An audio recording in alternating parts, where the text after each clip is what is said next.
What's interesting is you and Ralph Nader share a certain thing in common, which was Ralph used to tell me you don't have to worry about the world as long as a kid can get access to a library. Because if you get access to a library, you can find out information, find out what's relevant. And that's why you've been one of the top people warning about the cultural indoctrination and infiltration of public libraries against it, that try to change our kids' perspectives and not make it an independent repository of just of information rather than indoctrination, as some people would like to make it. And by the way, I was blessed to get to meet Ralph Nader about like 1997. Like I said, I was giving speeches in Dallas and in New York, and twice I was places where he was speaking, and he was so nice. And I went to dinner with him and his sons when I was like 23 years old, and they were really cool people.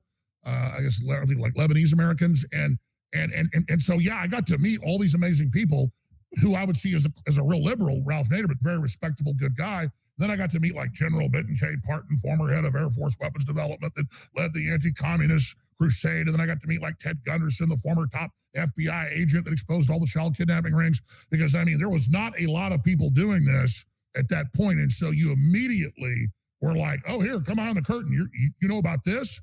And it was pretty exciting. Well, this is the amazing thing. And we're going to get it into some of your discourse, because for anybody who knows you, whether they love you or hate you, you are extremely knowledgeable in historical facts. I mean, when you're keeping up and maybe even taking over with Joe Rogan, you know the facts. Where it becomes problematic for some and where they get on you is mixing in the historical facts with hyperbolic predictions or hyperbolic descriptions of the present time, which allows some people to demonize you and which could potentially lead people the wrong way.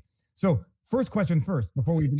Let me just interrupt you in a minute. I mean, I can. No, go for it, please. I do get hyperbolic, and I am real, and I'm not putting on an act, and so I do got out of control sometimes. Today I went wild on air. Hadn't happened in a few months, but for whatever reason, I'm a little manic, whatever you want to call it. Absolutely. And there have been times in my life, people said, why did you tell people in a deposition? Well, maybe I had like a form of psychosis. I think we all do when we get lied to by the mainstream media about WMDs in Iraq and about Jussie Smollett, all things. We start thinking everything's a lie. And so I've gotten cynical before and said, I don't believe anything you're saying and you're a liar and screw you. And then later you figure out, hey, you got too big a platform. You hurt people. The difference is I didn't do it on purpose, but you're absolutely right.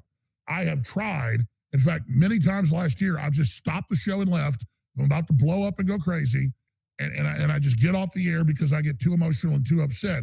And it's usually because, I got heartburn and I'm mad, or I twisted my ankle that day or whatever. There's usually some family issue or something. So I totally hear you in that I have done things and I have said things that are wrong and I've made mistakes. The difference is I did not ever do it on purpose, and I never did it to hurt innocent people. But here's the difference. The big corporate media lies to us on purpose, tries to divide us on purpose. It's in the WikiLeaks where this top professor of psychology is telling Hillary, we need to use culture war to divide and control people. So the difference is I never cynically tried to do things, and I've certainly learned a lot. And I think in the balance, 30% of what I've done has been bad and hurtful. 70% has ended up being positive. And as the years go on, I'm like 90% positive now, 10% negative, because I'm learning. I'm 47, I'm self-trained, and I'm trying to figure this out like everybody else. And I think the viewers and listeners get that. But if I go back to the Charlie Manson thing, they're going to say about this interview, they're going to lie about it and say, he's the guy doing this currently, or he's the guy doing that, or you shouldn't have him on air. Charlie Manson ordered people murdered. He got to be interviewed because we all, like Bill Maher said about me, everybody gets to speak, including Alex Jones.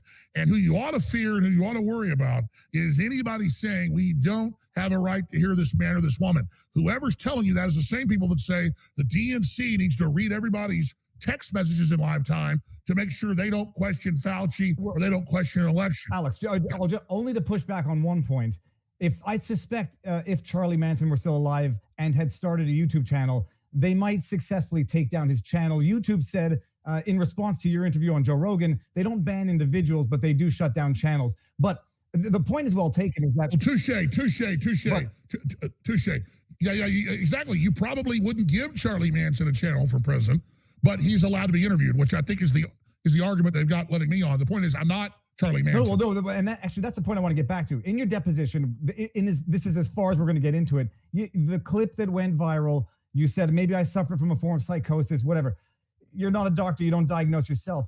But I think a lot of people now can understand the feeling of gaslighting, having realized that you've been lied to at the highest forms of government. And it creates, if not, I'm not saying psychosis, but it creates a trauma, a distrust, where you begin to question everything and you begin to make, you immediately jump to the conspiracy explanation. You immediately jump to alternative explanations reflexively. And that's a better way to say it, is you create a knee-jerk reflex of the opposite. Exactly. And then you cynically, sarcastically, because I say horrible stuff on there sarcastically sometimes. So 99% of the time, I mean exactly what I'm saying. Then I say some horrible, sarcastic thing like, maybe I should blow my head off.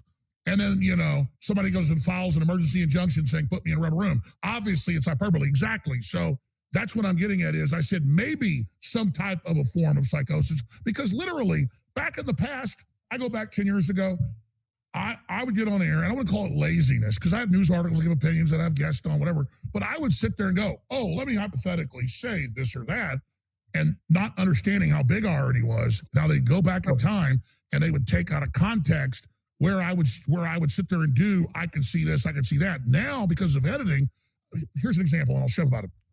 I was talking about this big, very successful black liberal commentator, Joe Budden. And he was attacking me and Andrew Schultz for having me on his show, saying you shouldn't have KKK Alex Jones on, you shouldn't have Candace Owens on, she's KKK. And I said, that's outrageous to say that. I hate the KKK, and so does Candace Owens. And I said, how dare you claim you're all liberal and great, but you don't complain about what's happening to the 3 million Muslims in death camps in China or the million Christians and Buddhists. And I said the name of that group. I will not even say the name of that group. It doesn't even sound like the N-word, but they successfully use that, confuse people, because the public's so dumbed down that people now believe I said you don't care about the word. Yep. So at a certain point, things are so weaponized now, you can't even communicate with people because they know how to manipulate. Does that make sense? Oh, yeah. I mean, it's a very Orwellian system. But I think the other thing that you're partially the product of is of the Gen X generation. You know, we grew up where MK Ultra was already a public fact, where all of the FBI, COINTELPRO was a public fact. Unlike the boomers, unlike prior generations, we didn't have that illusion. And then that's reinforced. I mean, for example, when you're 17, starting out looking into going into public access and broadcasting, there's a little kid testifying before Congress claiming that they witnessed kids and babies and incubators having their head, well, I won't even go into the details of it, but, you know, traumatized and murdered by Iraqi soldiers in order to go into the first Iraqi war. And we got to witness lies in live time.